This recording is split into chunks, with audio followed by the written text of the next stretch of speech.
Hello, everybody, and welcome to another spooky Sunday. Still a little Christmassy, but I hope you all had a good New Year's.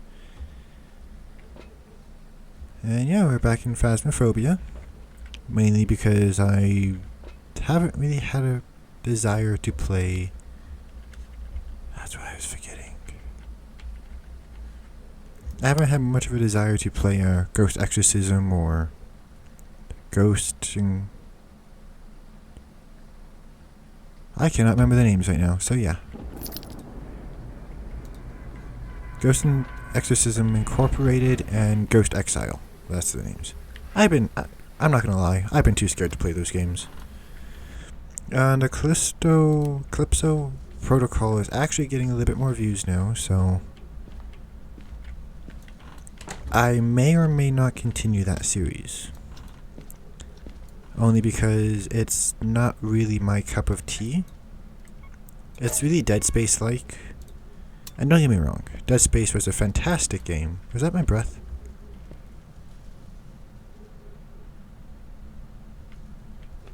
Yeah, like Dead Space is a fantastic game.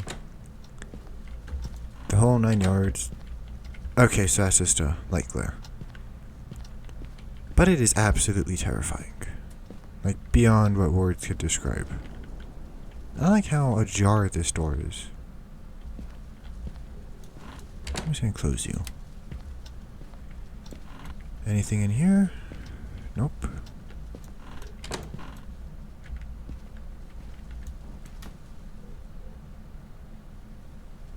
I don't remember where the cursed items are on this map.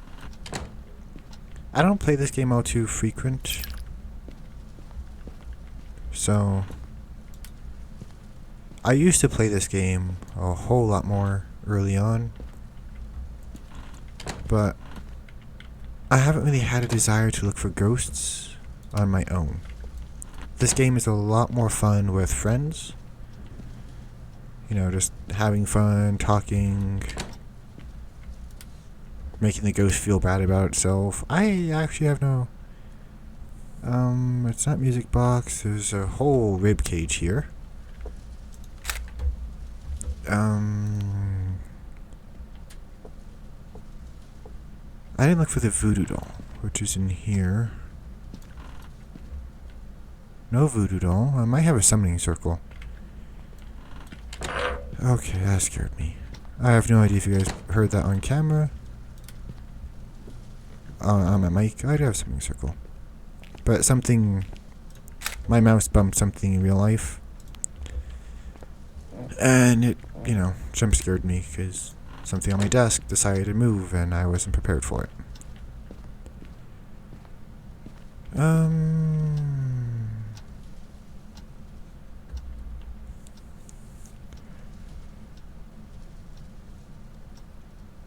Well, that's convenient.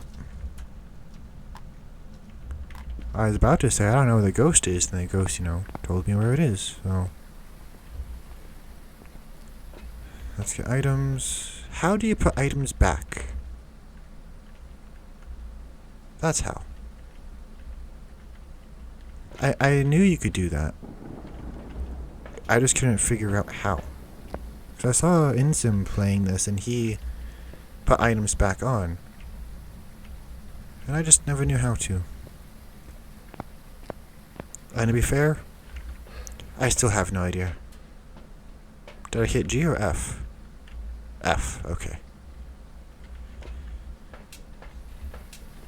My finger pushed the button and I just went with it. Like, cool, you seem to know what you're doing. You never question what your hand does on its own. Crucifixes. Oh, sorry, crosses, because technically these aren't even crucifixes. But, tomato, tomato. That's open.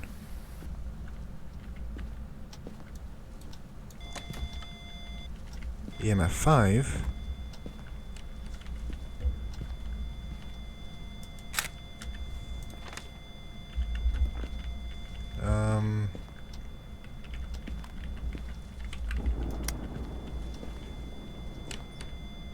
That's 3 interactions. No fingerprints. Okay.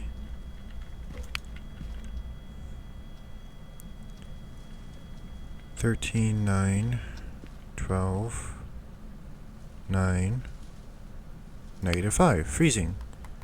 We have 5 and freezing. This door is also open.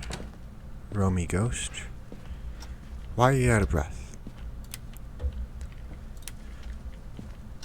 Okay, a ghost is here, which makes sense. So we're gonna go ahead and put this here. And this one to get the rest of the room. I'm really happy they added that feature, because that's made that whole process so much easier. I could have got so many more photos. EMF 5, freezing temps. Gin shade only or twins. First instinct is shade because it's been highly inactive for a while, but I did get 3 door touches simultaneously right next to it. It's not a gin because I didn't get fingerprints. Could be writing, could be dots, cannot be orbs, or a spirit box. So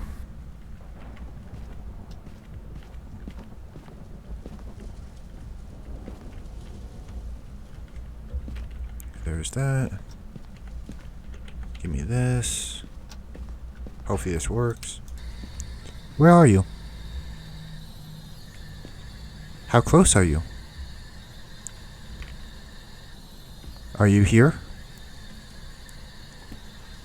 Are you friendly? Where are you? Cool. That Oni. Alright, I'm gonna leave. It's been 7 minutes. I don't have that much evidence because I want to do another one. That was my whole intent of doing Tanglewood. Was small map. We'll get it done easily. Next I want to do... I haven't done Ridgeview in a very long time. I would do the other one. Oh, you guys, my mic actually picks that up. Welcome back. I've prepared some jobs for you. I would do Edgefield. Oh no, Ridgeview is the one that I always get the upper stairs hallway ghost.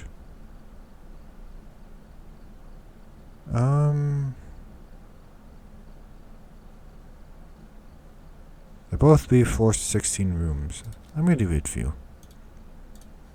Add my items. Ready up and go.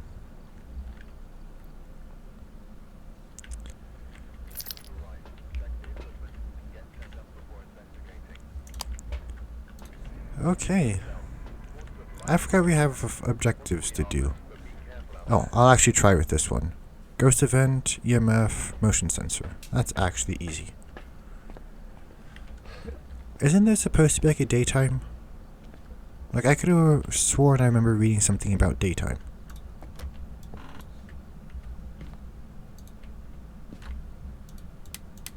That looks like a hiding spot. Or perhaps a lack thereof a hiding spot.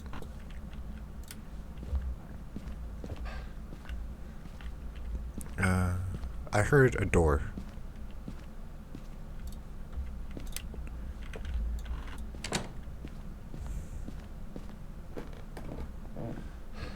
It sounded distant, so it was most likely an upstairs ghost. Breaker.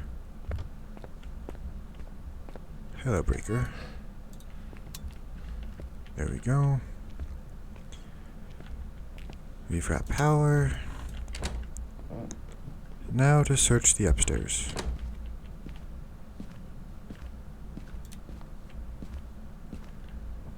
The lighting in this game is so much better. This looks suspicious. That's...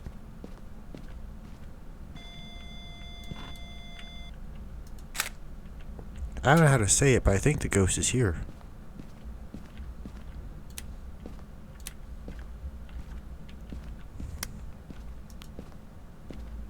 Okay, so we already got EMF 5.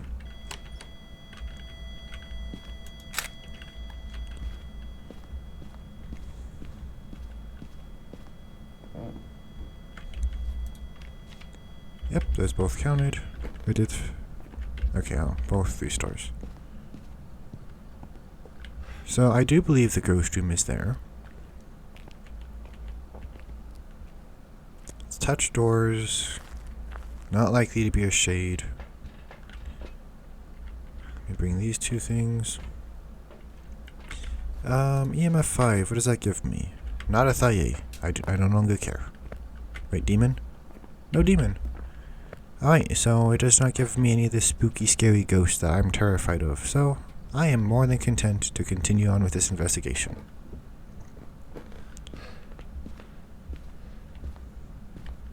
Boop. Off. Oh, freezing temps. How nice of you, ghost, to give me all the evidence I possibly need.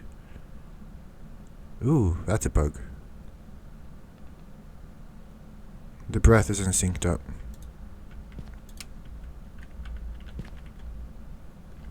Put that there. Do something illegal. I don't think that's how these shot.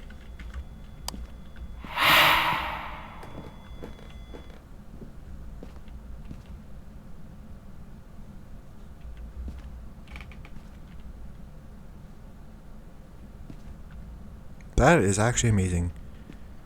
I don't know if you guys could hear that, but the EMF is actually playing through the floor.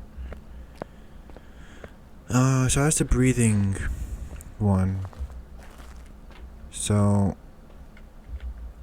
I got both of those already. I don't think Onis can do that breath event.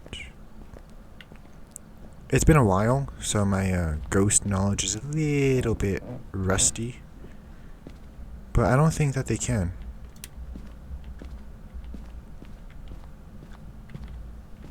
I could be wrong though, so I'm not gonna try to say anything.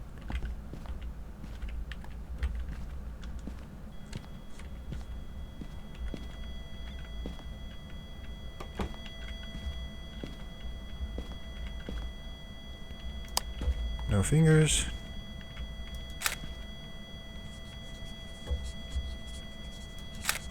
Because we have writing.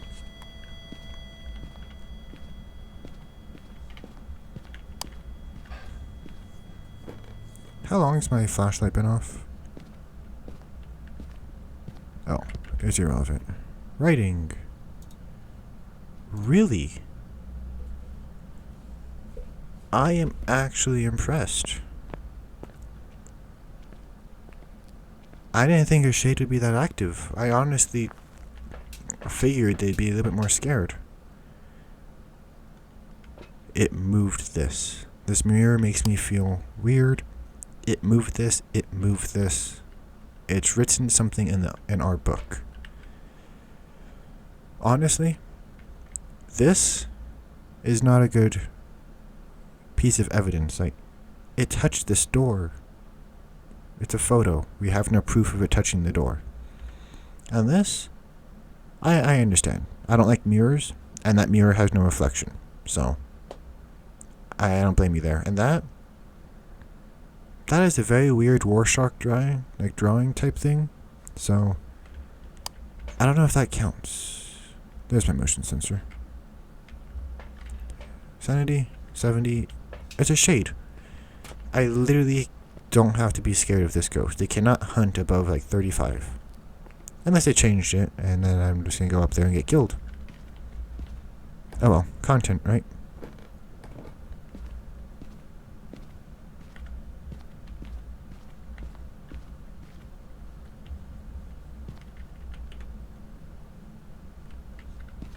Oh, wow. Okay, I am sorry.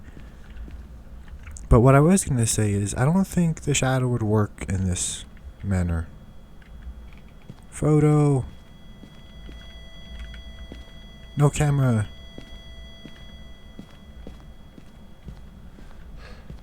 And I don't particularly care because I just need to touch the motion sensor.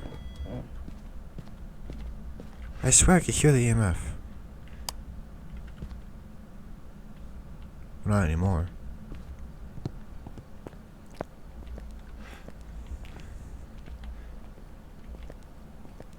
That's 2 ghosts within 15 minutes.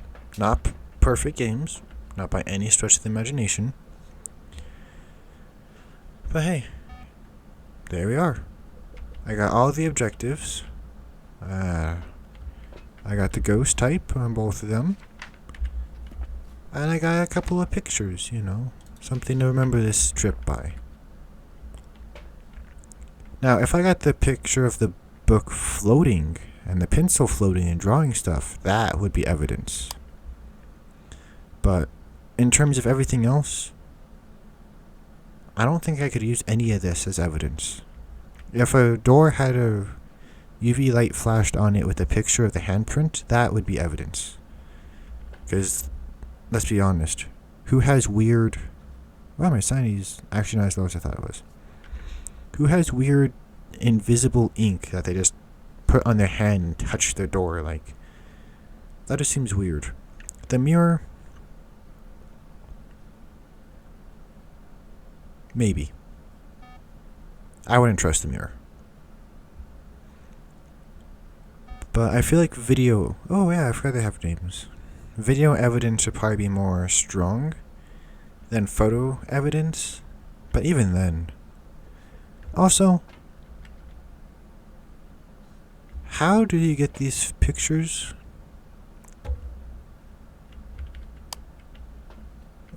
Correct me if I'm wrong. Wait, does this light have shadow?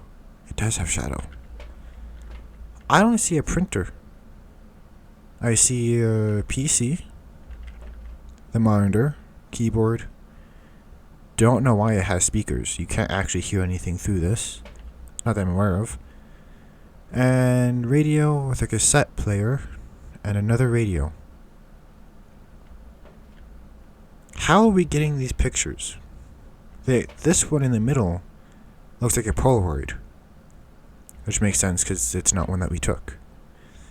But how are we getting these pictures printed and pinned so quickly when we have this digital camera?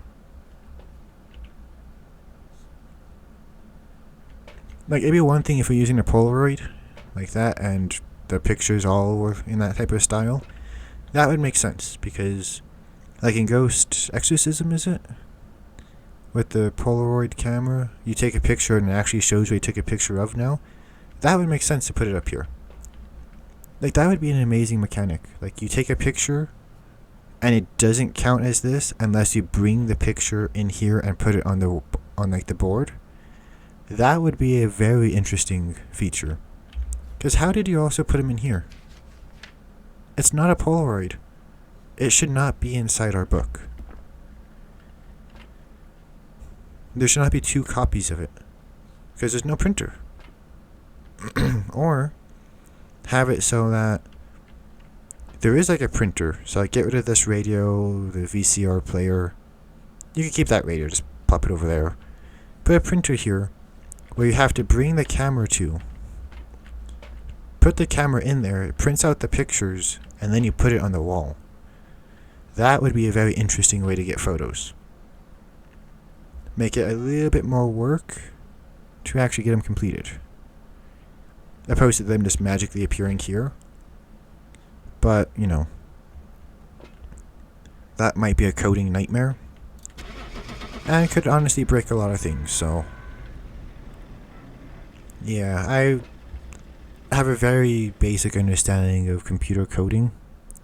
And it was a nightmare just to get that thing to add 1 + 1. So, yeah, I don't blame them if they don't want to follow that. But that would be a very interesting thing, like make a player work more for their money. So the ghost didn't really travel all that far. Didn't touch anything. Used one object, which was probably...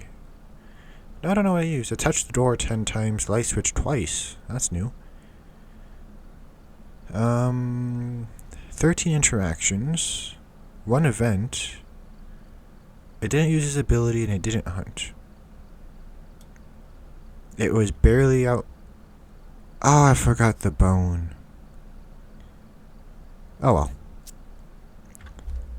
But that'd be a very interesting mechanic. Either make the photo camera a Polaroid, in which you have to carry the photo to the board, or put a printer that'll print your photos that you have to put onto the board.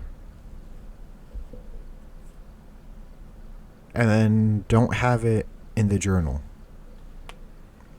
Because I feel like that would add a lot more difficulty if you had to wait until you got to print out the pictures from the camera to see if what you have. Well, that would actually work with the old photo system where you took a picture of fingerprints, like it went for fingerprints before interaction. So you technically didn't need to use the UV light to tell. You could just take a picture of the door, and if you got interaction, you knew it wasn't fingerprints. But if you got fingerprints, then you knew that it was fingerprints. But if they put it so that it prioritizes fingerprints again, but you made it so you had to print out the pictures, and it wouldn't like tell you what it is until you put it on the board, that would kind of make the play work more. So you couldn't just speed run, like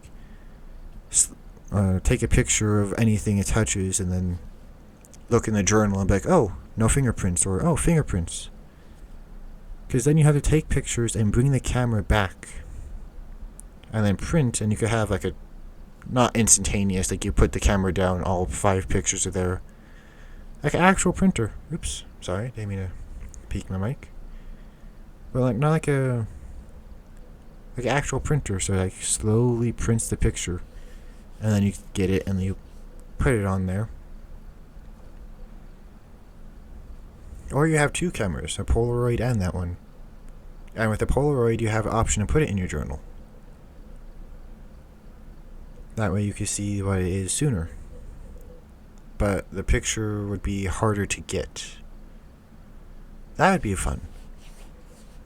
A lot more challenging. I wouldn't think that'd be that. A lot more challenging to code. But that would actually be a very interesting concept to see. Like, more realism inside the game. Rather than, pictures magically appearing. The check marks on the optional crests, I honestly don't care if they appear magically. Because, to be fair, you could just put a check mark in your journal. Like, ooh, that was a motion sensor. That wasn't any of us. Check mark. So, I honestly, that one I don't care about. But the photos, to add some realism and uniqueness to the game, that would be a very fun little thing. Probably, arm and a leg. Okay, sorry, Mike. Probably like an arm and a leg to code and to implement, and it's probably a very hard thing to do and would be more of a major update. But I feel like that would give Phasmophobia that extra little uniqueness. Anyway, thank you for listening to this Random Dogs rant. Don't really know where that came from, but I actually wish that the developers would see or hear this idea and consider implementing it. To be fair, that would probably be a very tedious process and very annoying, and a lot of people would be upset by it. But I feel like that'd be actually just fun. Rather than just taking the pictures and then leaving with the camera inside the house, but the pictures are in your truck, so it, who cares? Having it so you actually have to bring the cameras back. I mean, it's already tedious. You have like a 0.2 second run speed. You can only carry 3 things, even though most people have jeans that have pockets. Even women's jeans have enough pockets to hold a lighter. I don't know what our character is holding. Well, we can only hold the 3 things. You should be able to fit all 4 lighters in your pocket, and then carry 2 things in your hand. But to be fair, most of us are probably the crucifixes are skinny, You could probably carry both in one hand. Candles, you probably only get the 2. You could also use your pocket to hold something, like the EMF reader seems small enough you just slip in your pocket. Flashlight, you have the little chest thing, so. But, like, you could hold a lot of these items inside, like, a pocket. But, you know, to make the game a little bit more challenging and less easy, it makes sense to add more inventory, or less inventory, and make you work for it. I mean, there is custom difficulty, and they've actually made it so that you can't just cheat with it, but at the same time you kind of can. Like InSim's, I feel like InSim lives to break Phasmophobia. Like, he's an unofficial developer. He's there just to wreak havoc on the game, to try and break it in any way he possibly can, to exploit all of the loopholes and little small things, so that when the game is fully out, that it actually runs a lot better, and there's not little bugs here and there that he exploited that could either be game breaking in a good way. Not like you get stuck in a trash can, you can't move, and you can't play the game no more. But like, you can survive the ghost by getting to a place you can't. Anyway, I'm going to go off another rant. Hope you all enjoyed this video, and I'll see all of you in the next one.